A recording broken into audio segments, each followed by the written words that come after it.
जय श्री राम, जय श्री हरि। प्रभु, आप लोगों ने श्री आनंद रामायण के मनोहर कांड के छठा सर्ग के प्रथम भाग में जो प्रसंग सुना था वह था रामलिंग तो भद्र में देवताओं की स्थापना का विधान, भगवान श्री राम जी को प्रिय 9 वस्तुओं का वर्णन। अब जो प्रसंग है मनोहर कांड के छठा सर्ग के द्वितीय भाग में, उसमें है नवरात्र में श्री राम पूजा का विशेष विधान। मास रामनवमी व्रत की उद्यापन विधि ये क्या है, इसके बारे में हम लोग श्रवण करेंगे।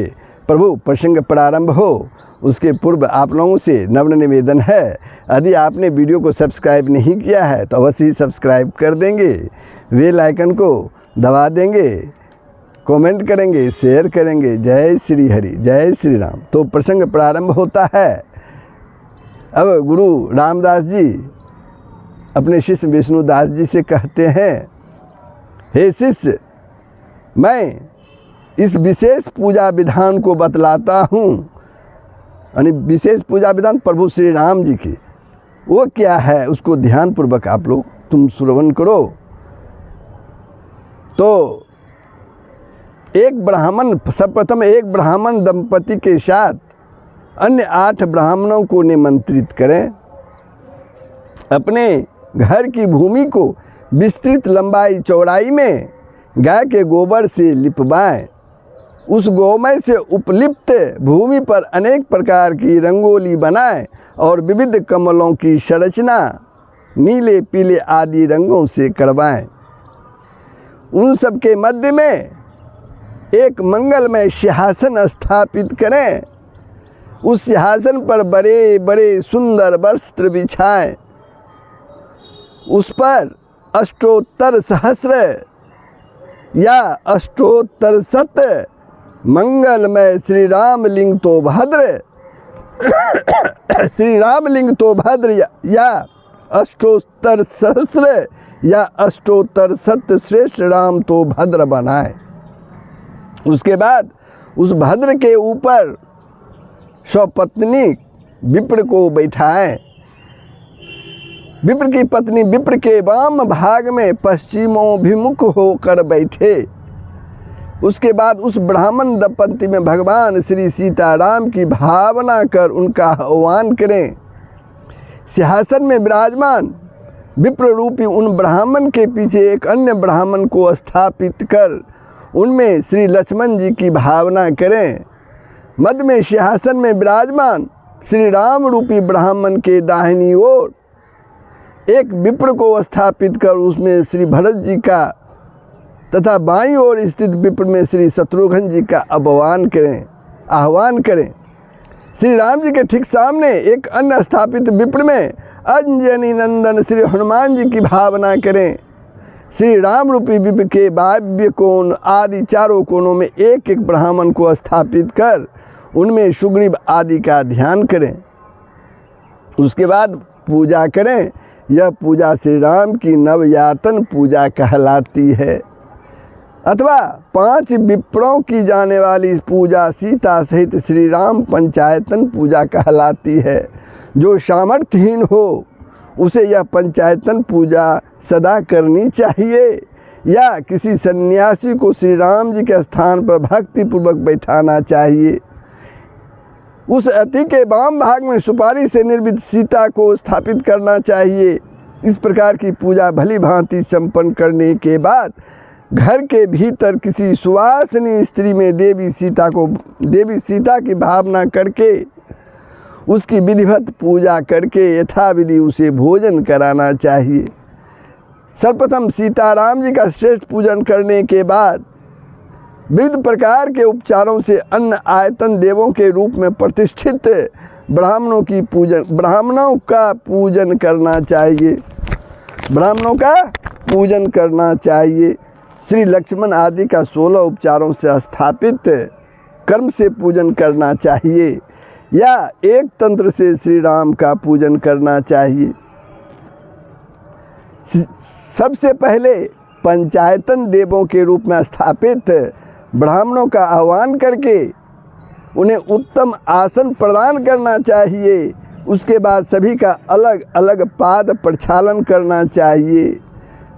जब श्री राम के रूप में किसी सन्यासी का आह्वान किया हो, वहाँ विद्वान पुरुष को चाहिए कि उसका प्रक्षालित पादोदक कहीं अलग स्थान पर रख दें। पाद प्रक्षालन के बाद सभी को अलग अलग उत्तम चंदन आदि से निर्मित अर्ध जल प्रदान करें।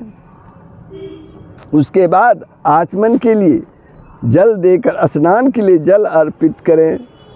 स्नान के बाद वस्त्र अर्पित करें और फिर विविध प्रकार के अलंकारों को प्रदान करें। उसके बाद जगोपवीत और फिर उत्तम गंध अर्पित करें। इसके बाद सभी को रक्त अक्षत चढ़ाएं तथा उत्तमोत्तम पुष्पमाला को चढ़ाएं। इसके बाद मांगलिक वस्तुओं को और फिर छत्र, चामर, व्यंजन तथा तुनीर अर्पित करें। इसके बाद सभी को बाण तथा धनुष अलग अलग प्रदान करें। इसके बाद इत्र आदि नाना प्रकार के सुगंधित द्रव्य और भोग्य पदार्थों को अर्पित करें। इसके बाद धूप समर्पित करें, दीप दिखाएं तथा नैवेद्य निवेदित करें। यदि पकवान नैवेद्य आदि ना हो तो शर्करा आदि को ही नैवेद्य के रूप में अर्पित करें, शक्कर आदि को। उसके बाद विविध प्रकार के फलों को प्रदान करें और फिर उत्तम तांबुल निवेदित करें। इसके बाद दक्षिणा चढ़ाएं और अत्यंत उज्जवल दर्पण दिखाएं। फिर आरती उतारें तथा मंत्र पुष्पांजलि प्रदान करें। इसके बाद प्रदक्षिणा करें और भगवान को प्रणाम करें। उसके बाद नृत्य, गीत, भजन, नाम संकीर्तन आदि करें और फिर श्री राम जी के समक्ष जो भी भक्तजन उपस्थित हों, वे सभी दोनों हाथों को जोड़कर खड़े होकर निम्न मंत्रों द्वारा उसकी प्रार्थना करें। जो मंत्र आगे है, जिनके वाम भाग में भूमि सुता देवी सीता विराजमान है, ये मंत्र है। जिनके वाम भाग में भूमि सुता देवी सीता विराजमान है, ठीक सामने हनुमान जी बैठे हुए हैं। जिनके ठीक पीछे सुमित्रा पुत्र श्री लक्ष्मण जी स्थित हैं और दोनों पार्श्व भाग में श्री शत्रुघ्न तथा श्री भरत जी खड़े हैं। जिनके वायव्य आदि चारों कोणों में क्रमशः वानर राज सुग्रीव, विभीषण, तारा पुत्र, युवराज अंगद तथा जाम्बान स्थित हैं और उन सभी के मध्य में विराजमान नीलकमल के समान कोमल दीप्ति से संपन्न श्यामल भगवान श्री राम का मैं भजन करता हूँ। ये मंत्र का आप उच्चारण करें। भगवान श्री राम ने दशानन रावण का वध करने के बाद भगवान श्री राम ने दशानन रावण का वध करने के बाद ब्राह्मण यानी मुनि कुंभोदर के वचनों का आदर करने के लिए तीर्थ यात्रा संपन्न की और अनेक प्रकार के अस्त्र यज्ञों को संपन्न किया। उसके बाद विविध प्रकार के सुखों का भोग किया और पाताल लोक को जाती हुई देवी सीता को वापस लिया। उसके बाद कुश आदि पुत्रों का विवाह करके वधुओं को प्राप्त किया और फिर पृथ्वी मंडल के समस्त राजाओं पर विजय प्राप्त की। उसके बाद अपनी समस्त प्रजा को विविध प्रकार के उपदेश प्रदान किए और फिर हस्तिनापुर के समीप उन्होंने गंगा जी के तट पर अपने धाम को प्रस्थान किया। कहाँ? हस्तिनापुर के समीप उन्होंने गंगा जी के तट पर अपने धाम को प्रस्थान किया। 9 कांडों के प्रतिपाद्य विषय का वर्णन करने वाले इस श्लोक का भगवान श्री हरि के सामने पाठ करने के बाद उनसे क्षमा प्रार्थना करें और पूजा को निम्न मंत्र पाठ के साथ उन्हें समर्पित कर दें। कैसे? ये मंत्र जो है वो ध्यानपूर्वक सुनिए। हे प्रभु, मैंने इस मास व्रत में श्री रामनवमी को तथा नवरात्र में जो आपका पूजन किया है, आनंद परायण किया है, आनंद रामायण का परायण किया है, वह सब आपको समर्पित है। प्रभु हे देव, आप मुझ पर प्रसन्न होइए। श्री रामनवमी के दिन 9 ब्राह्मणों के भावना रूप जो यह नवयातन पूजा मैंने की है, हे राम, वो भी आपको समर्पित है। मैंने यथाशक्ति जो भी पूजा की है उसे आप स्वीकार करें और मुझ पर कृपा करें प्रभु। इस प्रकार से पूजा आदि समस्त कृतों को भगवान को समर्पित कर उन सभी ब्राह्मणों को बैठाकर यथाविधि श्रद्धा से भोजन कराएं, उन्हें तांबुल एवं दक्षिणा प्रदान करें। उसके बाद उन्हें विदा करें। उसके बाद ब्राह्मणों के चरणोदक, यतियों के पादोदक और देवों के चरणामृत को ग्रहण करके अपने मित्रों एवं बंधु बांधवों के साथ स्वयं भी भोजन ग्रहण करें। यतियों और तथा ब्राह्मणों को ब्रह्मसूत्र आदि जो भी समर्पित किया है अपने गुरु को यह सब प्रदान करें। श्री रामदास जी बोलते हैं कि हे शिष्य विष्णुदास, प्रत्येक पक्ष में इस प्रकार से श्री राम जी का पूजन करें या केवल शुक्ल पक्ष में इस पूजन को करें। श्री राम के भक्तजनों को प्रत्येक मास में इस व्रत का पूजन अवश्य ही करना चाहिए। हे शिष्य, इस प्रकार मैंने मास व्रत का तुम्हारे समक्ष वर्णन किया है। यह श्री राम को अत्यंत संतोष प्रदान करने वाला है। यद्यपि इस जगत में अन्य भी अनेक पुण्यदायी व्रत हैं, किंतु इस रामनवमी व्रत के समान न तो कोई व्रत है, न हुआ और न होगा ही। यह व्रत सभी व्रतों में उत्तम है और भोग तथा मोक्ष को प्रदान करने वाला है। श्री राम के उपासकों को यह व्रत अवश्य ही करना चाहिए। हे शिष्य, इस प्रकार मैंने व्रत में सर्वश्रेष्ठ व्रत का विस्तार पूर्वक तुम्हारे सामने वर्णन किया। यह व्रत श्री राम को बड़ा ही आनंद प्रदान करने वाला है। अब जो आगे मैं तुम्हें बताने जा रहा हूँ कि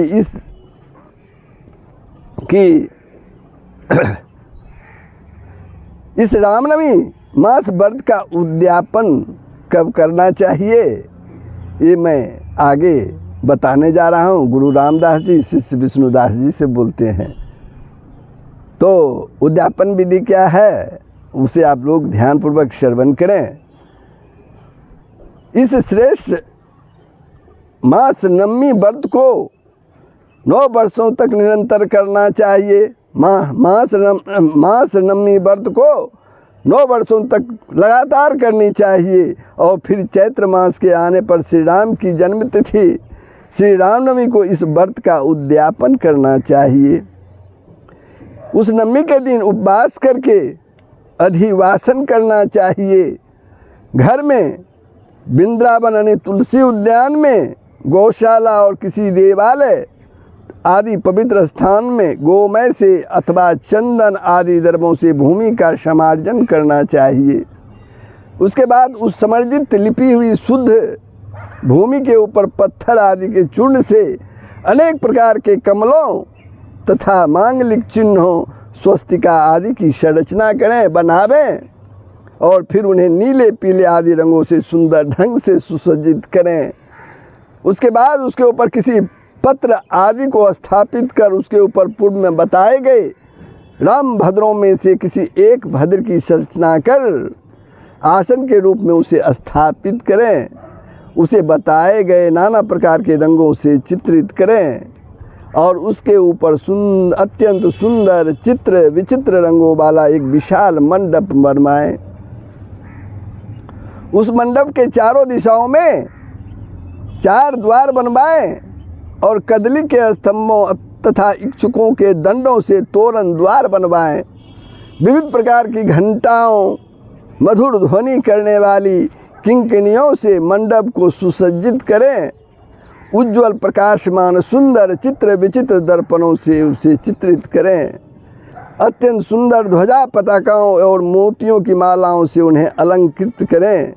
उसके बाद स्थापित उस रामभद्र रूपी रथ के मध्य में जल से परिपूर्ण कलश को स्थापित कर उस कलश के ऊपर ताम्रपात पर नवयातन से चिन्हित सीता समेत श्री राम मूर्ति का पूजन करें। सीता सहित श्री राम मूर्ति का पूजन करें। उस रात्रि में अत्यंत समारोह पूर्वक उत्सव मनाएं।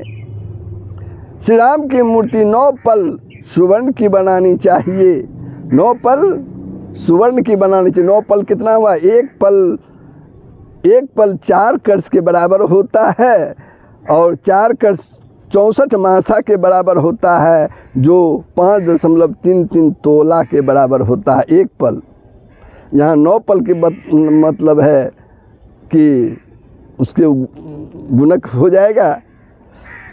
श्री राम की मूर्ति 9 पल स्वर्ण की बनानी चाहिए।